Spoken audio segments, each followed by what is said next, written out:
I've talked to probably hundreds of people who wanted to open up an event space, people with big ideas, ambition, everything, right? And I can tell you exactly why most of them have never actually opened up their doors, or why they open them and close within 6 months or a year. And it almost always comes down to one of five things. And the most dangerous one is probably number 3, maybe number 4, the one everybody skips because they think that it can wait. And I'm gonna give you all 5 right now. And if you're serious about this, watch this entire video before you spend a single dollar. My name is Waldron. I'm the founder of Event Space Elites, and I want to tell you something real before we get into this. I remember the exact moment I knew this business was gonna change my life. I was literally at a conference out of town and I hadn't talked to my team in a few days, but I got a Zelle notification on my phone from one of our clients, and for some reason I opened up our revenue tracker and I'm just like, I wonder how much we're at for the month. And in that moment, we were literally at like $86,000 for the month. And it was only like the 22nd. And I said out loud, I was just like, yo, there's no freaking way. Like, this is crazy. And I literally texted out my team and I found out where we had a couple gaps in the calendar. I did a quick flash sale on my story and literally we ended up that month with like $108,000. The next month was like $147,000. 3 spaces in Brooklyn, New York. 3 years before that moment, I had 1 space that I had saved up for an entire year to open up. I've made every single mistake in this video before I figured it out. I learned these 5 things the hard way so that you don't have to. Let's get into it. So the first thing that we want to talk about is what is the legal structure to get this right? The legal foundation, right? And I'm starting here because this is what makes everything else possible, including getting funding, which we'll come back to. You need 3 things in this order. You need obviously an LLC, you need an EIN, and you need a business bank account. I don't know why I'm writing in bold, but we gonna run with it. You can't get access to business credit, business loans, SBA funding, any of that stuff without all 3 of these things working together. This is your foundation, and you are not going to build anything real without it. All those dreams about getting funding and stuff like that, like, you are going to need these 3 things. Period, point blank. Period, right? I've seen people try to run event spaces out of their personal bank account, and I mean, like, hey, look, listen, like, to each his own, do you? They're taking all these different payments from different things or whatever the case may be, depositing business money into personal money, and then wondering why they can't get a loan or why their taxes is like a literal nightmare. It does not make sense, right? That is not a business. That is not running a business. And I'm not saying that, like, if you take Cash App and Zelle, that doesn't make you a business. Like, no, that's not what I'm saying whatsoever. I'm saying the way you go about it is completely different. That's a nightmare and an audit waiting to happen, right? I feel like nowadays in 2026, everybody knows how to go ahead and create an LLC and an EIN. Like, it's the easiest thing in the world. You can go on a website like InkFile, LegalZoom, Swift Filings, whatever the case may be, right? And on most states, it probably costs like maybe $100 or $200, sometimes even cheaper. And the EIN you can get on your Secretary of State website. It's free. A business bank account requires nothing more than having the LLC and EIN. Yes, there are some bank accounts that do charge a minimum, like Chase. But if you go to like your local credit union or whatever, or even the bigger banks, like, there's usually ways to go about it. Like, if you get some type of direct deposit, or there's usually ways to go about it. But it's not that big a deal. The biggest thing is that you just start. And it's so funny. Like, quick story time for a second, right? I got on a call with somebody who's trying to apply for Event Space Elites, and they were just like, you know what, I don't really need this. And I'm like, okay, cool. Like, what have you done so far? And they were just like, oh, well, I got my LLC situated, my EIN, I got my business bank account. I'm just like, that's probably 5% of the process.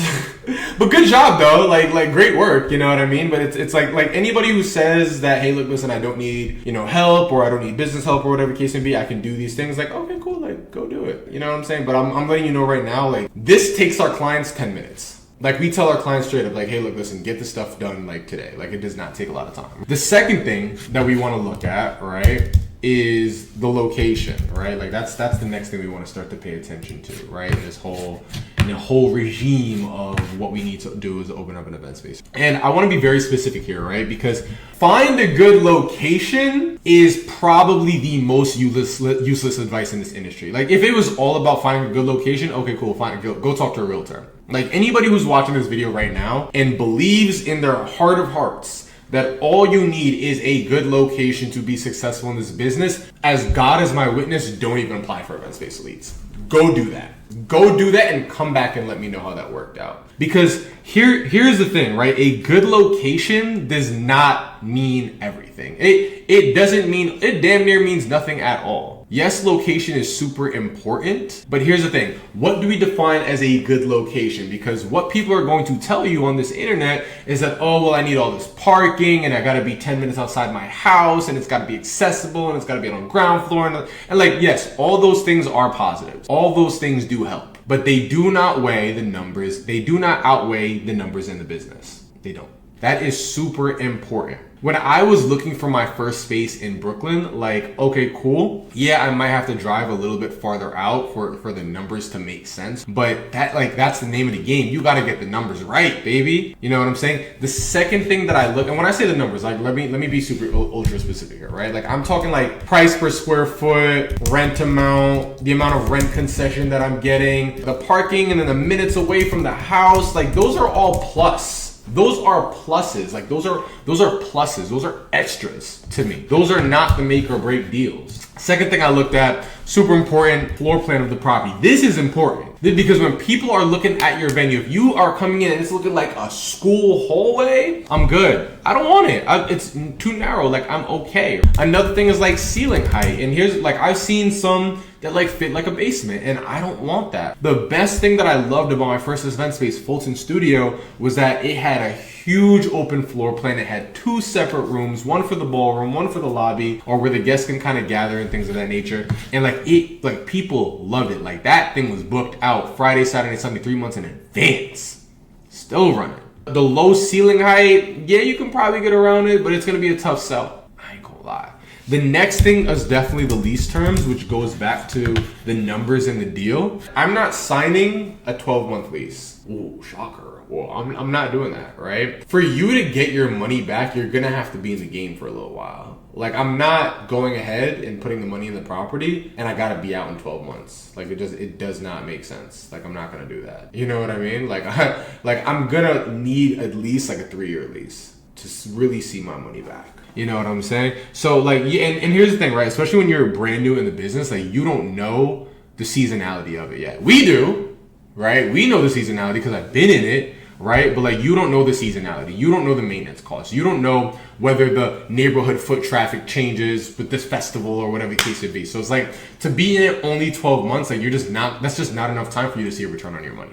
If you are watching this and you're serious about starting or scaling your event space business, I have 2 things for you in the description below. First is a free 7-step guide on how to find, fund, and fill your very own event space. Totally free. Go grab it. It's all yours, 100% for free. But for my people who want to go faster, right? Once you get the free guide, on the next page, you're gonna have the option of booking a call with us. And if you want somebody who's in your corner, who's actually done this, my team and I do strategy calls where we can go ahead, look at your entire situation, look at your goals, look at what the challenges that you've been running into in the past, and we can see if we can help. And if we feel we can help, we'll go ahead and show you exactly what it looks like to work in event space elites with us, right? Cool. Back to the video. Number 3, what is the next thing what is the probably one of the most important things that people skip when it comes down to running an event space? And it is a booking system, right? This is the one that people skip, right? This is the one right here, right? Now, the moment somebody reaches out to book your space, you have 24 hours to reach out to them. And I'm being super, super generous before they move on to the next option. I know myself, I have lost so much business by replying to people late. And especially in 2026, you know how quickly you want to get back to people? You want to probably get back to people within 5 minutes. Like, people who are planning events are not patient. This is a very, very stressful thing to do. They have a date, they have a budget, and they got probably 3-5 other spaces that they're looking at right now in their browser tab. And the first one to respond professionally, clearly, and with a frictionless path to booking the client, they are going to run it. Now, don't get me wrong. There's some people who look at certain venues and they're just like, oh, I really want that one downtown, or I really want that one on Kent Street, or I really want that one on 3rd Street, or whatever the case may be. But here's the thing, right? If that one on 3rd Street don't respond within a certain amount of time, they're moving on. They're moving on because they don't want to risk losing that date. And that's when you can come in, and that's when you can win. And I made this mistake myself. Like, I was managing everything through text messages and just trying to get back to people. Somebody would DM me. I reply when I remembered. I'd send them a price list. And then at the end of the day, it's like, okay, cool. I didn't get back to all these people, and I was losing hella money. People would literally tell me like, oh yeah, we didn't hear back from you, so we went with another venue. And I'm just like, oh my gosh. Like, and here's the thing, like, I had no data, no system, no follow-up, no, like, I was just trying to hustle, and hustling alone does not run a business. You need a booking system set up before your first inquiry comes in. Not the week after you get overwhelmed, day one. Now, typically what I recommend in a situation like this, like you can utilize like Honeybook. Like Honeybook is one that I used for a while. But then we built our own CRM called Venue 360. So we built our own CRM called Venue 360, which we utilize in Event Space Elites that can literally handle like all the inquiries, handle all the calendar management, all the pipeline management, all these different things, all the follow-up, all those different things. All in all, like, and you can use like HubSpot, Dubsado, whatever the case may be. But like a lot of these overall kind of do the same thing, just like some are obviously better than others. But the key thing here is to have a systematic and repeatable way to manage all these different things for you. Manage the contracts, the payments, all that stuff, which obviously Venue 360 can do. When I finally set up a proper booking system, like I was able to focus on the money making parts of the business. And that's what you want to do. All your time should be going towards getting more clients and making them worth more. This is super, super important. Next thing that we want to look at is absolutely like liability insurance. And I'll say this very, very plainly. If you skip this and something goes wrong, like it's your ass, like you're done, you're cooked. It can like literally wipe out everything that you build. I'm not exaggerating. You need, like before you get the venue, before you sign that lease, you have to 100% make sure that you're looking at having liability insurance. Like there are some venues, and I've learned this the hard way, there are some venues, like there are some landlords, they will not even give you the keys until you have that COI, certificate of insurance. Now, how much should you pay for general liability insurance? Well, that completely depends on your lease, right? There are some landlords that require like, $1 million policy, $2 million policy, $10 million policy, whatever. And of course, in Event Space Elites, when our clients get these COIs from these insurance companies or from these landlords, the recommendations from the landlords, we're going to go ahead and take a look at it because we know like what is just like overexposure or underexposure. But the cool thing about it is just that like, get quotes, look at a couple different insurance companies. But I will tell you very, very straight up that like for like liability insurance for an event space can be very expensive, especially if you do not know what you're doing. Like I know people who like did not sign up for Event Space Elites who like came back around. They were just like, yeah, like I literally could not like afford the insurance, so I just had to close down my venue. Not a good thing that you want to go ahead and do. And last but not least, which is also probably one of the most important things, is a marketing system. Not a strategy, not a plan, but an actual system. One of the number one things that I always say is you want something that's systematic and repeatable. Because the spaces that are doing $50,000 a month are not doing anything more creative than you. They're just a lot more consistent. And consistency is a system, not a personality trait. Like you don't rise to your goals, you fall to your systems. And a marketing system, like if you look at it kind of like an onion, it can have about 4 layers, right? Number one, you can have Google My Business. So that's one, right? Set up from day one, every field complete, you got like 20 photos on it, and you're good to go. And because this is so important because it just makes things a lot easier for a business. People are gonna Google you. Like that's just the fact of the matter is people are gonna Google you, so you may as well have it out there. If you don't have any reviews or anything like that, ask people for reviews, ask previous clients. Now, if you are a brand new business, or like when you are having people go to open houses or whatever, you can have them start to leave reviews. Like, hey, how'd you think the service was? Like, how'd you think of the venue? Whatever the case may be. The next thing is that you can use some type of third-party marketing platform like Peerspace or like Wedding Wire. Those are 2 big ones. These are like super top of funnel stuff, so just kind of get inquiries in. Clients can find you here and you convert them to direct bookings over time. But the problem with this is that you do not own that data. So that's not, like I would not be relying on this. Third one is Instagram or like just some type of organic content like TikTok or whatever the case may be. You want to be posting here 3 to 5 times a day minimum. I'm telling you, if it's too much for you, then okay, cool. Like you can have a mediocre business, but the people who are winning